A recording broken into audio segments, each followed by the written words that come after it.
నెల్లూరు జిల్లా YCP party జిల్లా కార్యాలయంలో మాజీ మంత్రి నల్లపురెడ్డి ప్రసన్నకుమార్ రెడ్డి ఇంటిపై దాడికి నిరసనగా మీడియా సమావేశం నిర్వహించారు. ఈ కార్యక్రమానికి ఎమ్మెల్సీ పర్వతరెడ్డి చంద్రశేఖర్ రెడ్డి, మాజీ మంత్రులు నల్లపురెడ్డి ప్రసన్నకుమార్ రెడ్డి, అనిల్ కుమార్ యాదవ్ మరికొంతమంది వైసీపీ నేతలు పాల్గొన్నారు. ఈ సందర్భంగా మాజీ మంత్రి ప్రసన్నకుమార్ రెడ్డి మాట్లాడారు. మన జిల్లాలో కోవూరు నియోజకవర్గంలో వేమిరెడ్డి ప్రశాంత్ రెడ్డి గారి మీద నేను ఓడిపోయిన విషయం కూడా మీ అందరికీ తెలుసు. అప్పటి నుంచి 6వ తేదీ వరకు నేను ప్రశాంత్ రెడ్డి గారి గురించి అస్సలు మాట్లాడలేదు. మీ విలేకరులు అక్కడ పత్రికా విలేకరుల సమావేశాలు పెట్టినప్పుడు ఎమ్మెల్యే గారి గురించి చెప్పమంటే అవసరం లేదు అని చెప్పి వచ్చేసేవాడిని. ఈ 1 ఇయర్లో ఎన్నోసార్లు నన్ను తిట్టింది. చలపతి గారు, విజయ్ కుమార్ గారు ప్రెస్ మీట్లు పెట్టారు. జగన్మోహన్ రెడ్డి గారు ఇచ్చినటువంటి పథకాల దగ్గరకు పోయి ఇవి మేమే చేశామని చెప్పుకుంటుండింది. అందులో భాగంగా మండల కన్వీనర్సు చలపతి గారు, విజయన్న, సీనియర్ లీడర్స్ అందరం కూడా కోవూరులో పత్రికా విలేకరుల సమావేశం పెట్టాం.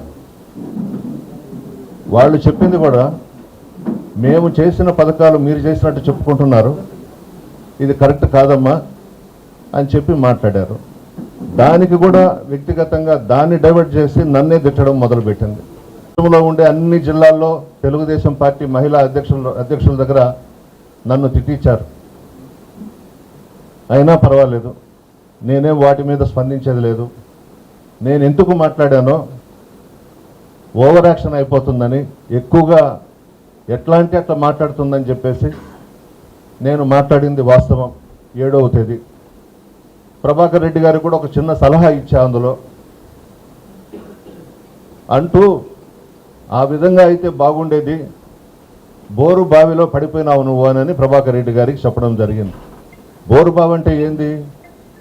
ఈ రాష్ట్రంలో కానీ ఉమ్మడి రాష్ట్రంలో కానీ చాలామంది పసిబిడ్డలు బోరు బావిలో పడిపోయి కొంతమంది ప్రాణంతో బయటకు వచ్చారు, కొంతమంది చనిపోయినారు. అందులో ఉదాహరణగా ఊటుకూరు పెద్దపాలెం 2 బిడ్డలు ఆ బోరు బావిలో పడిపోతే మేమందరం పోయి ఒక బిడ్డను రక్షించగలిగాం. ఒక బిడ్డ చనిపోయినాడు. దాంతో తీసుకొని నేను మాట్లాడితే ఆమెని నేను వ్యక్తిగతంగా విమర్శలు చేసినట్టు, నెల్లూరు జిల్లా చరిత్రలో ఇళ్ల మీదకి వచ్చి దౌర్జన్యం చేసి ఒక్క వస్తువు కూడా లేకుండా పగలగొట్టి పారేశారు. ఎప్పుడన్నా మన జిల్లాలో చూసామా ఈ సంస్కృతి? ఎప్పుడూ లేదు కదా. నువ్వు మాట్లాడావు, దానికి నేను కౌంటర్ ఇచ్చా. నీకు దమ్ము ధైర్యం ఉంటే నువ్వు పత్రికా విలేకరుల సమావేశం పెట్టి నువ్వు మాట్లాడు నా గురించి. కేవలం నన్ను చంపాలనే ఉద్దేశంతోనే. అంటే కొన్ని వీడియోస్ నా దగ్గర ఉన్నాయి, అవి కానీ బయట పెడితే ఆ మనిషి ఏమైపోతుందో అని మాట్లాడాను మా వాళ్ళ దగ్గర. దాంతో ఇవన్నీ బయట పెడతాడేమోనని నన్ను చంపేందుకు పెద్ద కుట్ర చేశారు.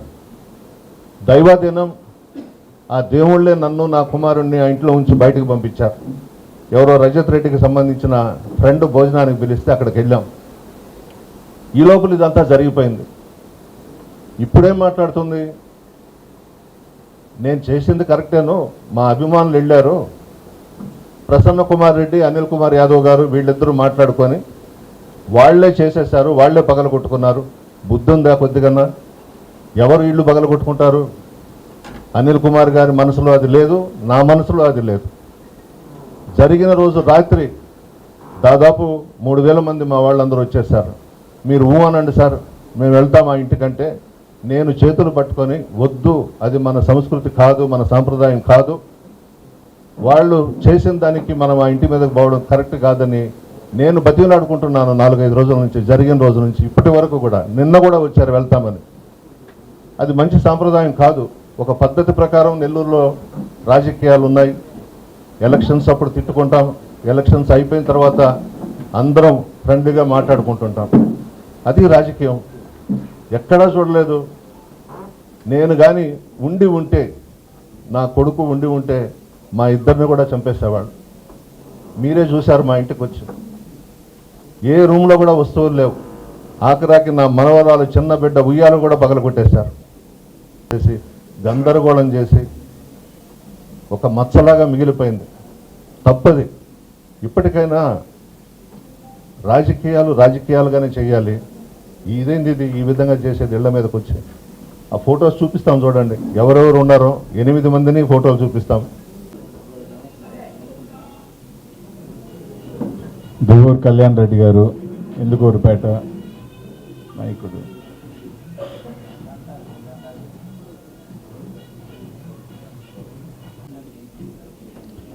ఎక్స్ కోర్ మండల కన్వీనర్ మల్లారెడ్డి.